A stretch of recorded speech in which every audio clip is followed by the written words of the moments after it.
Polda Papua cek kabar anggota KNPB keluar organisasi dan gabung NKRI.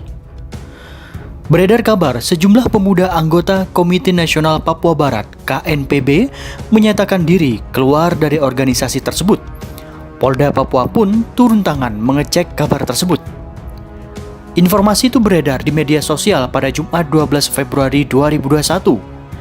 Dalam informasi itu disebut puluhan pemuda anggota KNPB sektor Wamena menyatakan keluar dari keanggotaan KNPB dan menyatakan kembali gabung Negara Kesatuan Republik Indonesia.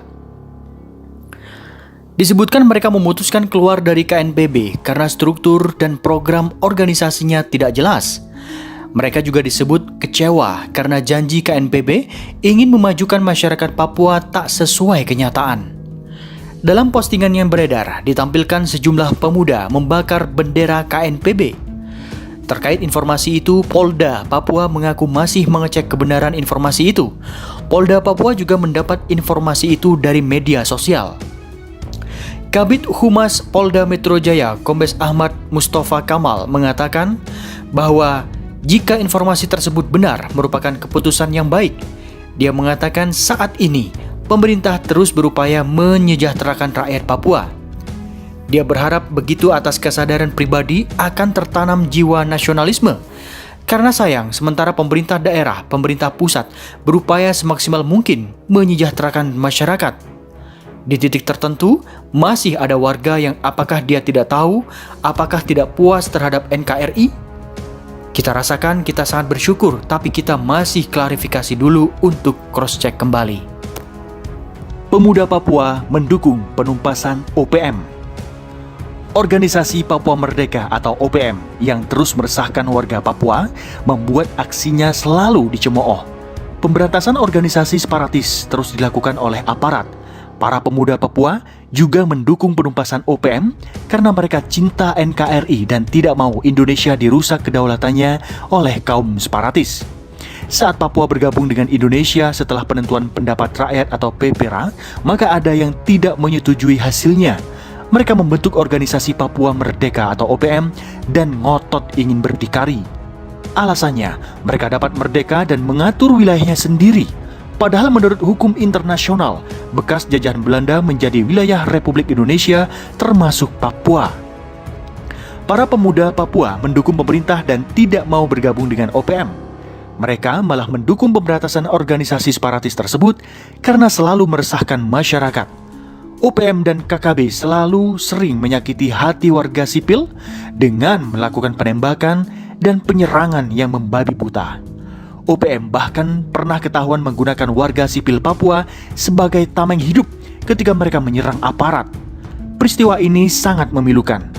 Karena bagaimana bisa mereka tega membuat saudara sesukunya jadi korban jiwa hanya demi ancaman pada aparat dan masyarakat lain. Para pemuda Papua berbondong-bondong mendaftar jadi tentara karena ingin membela wilayahnya. Jika mereka sudah resmi jadi anggota TNI, maka bisa membela warga sipil dan ikut ke hutan dan pegunungan dalam rangka pencarian markas OPM. Pemberantasan organisasi ini sangat penting karena mereka merusak kedamaian di bumi Cendrawasih. Penerimaan tentara di Papua juga terselenggara berkat beasiswa program Otsus, sehingga meringankan beban finansial para pemuda. Mereka bisa dilatih jadi bintara dan siap ditempatkan di wilayah terpencil sekalipun. Tujuannya agar membela kehormatan NKRI dan memberantas OPM serta KKB yang selalu meresahkan masyarakat. Permasalahan separatisme di Papua tidak hanya berkisar pada kekejaman OPM, namun juga ada campur tangan dari pihak asing. Mereka ikut cawe-cawe karena mengincar tambang-tambang di Mimika, sehingga jika OPM berhasil, akan bisa menikmati hasilnya. Pihak asing sangat licik dan menggunakan OPM sebagai perpanjangan tangan. Para pemuda Papua yang tergabung dalam Ampera atau Aliansi Mahasiswa Pemuda Rakyat Papua mengecam pihak asing yang mendukung OPM serta ikut merayakan ulang tahunnya pada tanggal 1 Desember. Bahkan pihak asing ikut mengibarkan bendera bintang kejora yang jadi lambang OPM. Peristiwa itu adalah sebuah penghinaan besar bagi Indonesia. Ampera meminta pemerintah Indonesia lebih gencar dalam memberantas OPM karena permasalahan separatisme ini merembet ke banyak hal lain Selain mengancam kedaulatan negara dan merusak perdamaian, maka separatisme juga membuat negeri lain merendahkan Indonesia. Pihak asing sengaja melakukan propaganda pada OPM agar terus memberontak dan mendirikan Republik Federal Papua Barat. Namun ketika berhasil merdeka, bukannya kebahagiaan yang didapat, melainkan kesengsaraan. Karena pihak asing akan menjadikan pemimpin OPM sebagai presiden boneka dan mengeruk dalam-dalam kekayaan Papua. Hal inilah yang tidak disadari oleh OPM karena mereka sudah termakan oleh propaganda asing. Mereka tidak berpikir jernih dan melihat betapa besar perubahan pada Papua saat era Presiden Joko Widodo. Sekarang, Papua makin cantik dan maju berkat jalan Trans Papua, jembatan Yotefa, Bandara Internasional Sentani, dan berbagai infrastruktur lainnya. Pemuda Papua mendukung penuh perjuangan aparat untuk memberantas OPM. Mereka juga mengimbau para remaja untuk cinta NKRI dan melarang untuk terbujuk oleh KKB karena kelompok kriminal bersenjata itu sering mengincar ABG sebagai kader baru. Jika remaja diberi penjelasan, maka akan menjauh dari OPM dan KKB. Para pemuda Papua mencela tindakan OPM yang di luar batas dan nekat membunuh orang yang tidak bersalah. Padahal korbannya adalah saudara sesuku, namun mereka tetap melakukan kejaman. Pemberantasan OPM sangat perlu untuk dilakukan agar mereka tidak meresahkan masyarakat dan merusak. Pemerintah dinilai memainkan istilah dalam masalah Papua. Jurnalis dan filmmaker Febriana Firdaus menilai selama ini pemerintah memainkan istilah dalam masalah di Papua.